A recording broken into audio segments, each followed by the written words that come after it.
制奶茶添加在上头的黑色粉末，先引起好奇。在我们的饮料中，我们都加入这一瓶东西。这是什么？食用碳粉。食用碳粉。对，你知道要加多少吗？我记得要多少？一滴嘞。哦，一点点就够了。一滴嘞就拉。加了食用碳粉，奶茶少了一些甜腻，拿来入菜可以做出独特的料理。加了碳下去的这个做成的面啊，反正它口感更 Q。不容易烂掉。那一般传统菜包都是比较大一个，然后把它做成小小的一口菜包，然后又有碳的这个成分在里面，所以这个叫做黑金元宝。因为南瓜是造桥的一个特色，碳也是造桥的特色，我们把两个融合在一起。原本进旅馆的廖浩杰研发碳的活用，因为碳是造桥的特色。造桥曾经被称为碳的家乡，40、50年代几乎家家户户烧木炭为业。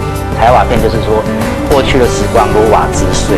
那这个就是其实木炭，其实在早期在我们的民俗里面，其实就已经用了很多的这个地方了。碳的运用推演到今日，多了一些观赏艺术价值，而各式的碳制品也逐渐深入生活触角，在食衣住行娱乐里都有碳的踪影。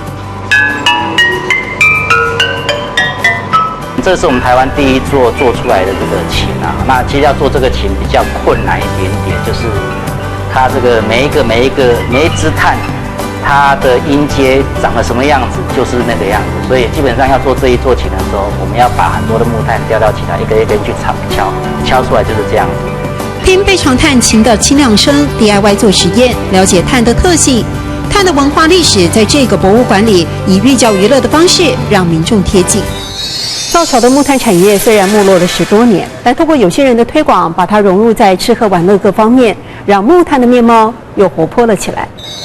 我記到一啲咧，我記到一啲咧。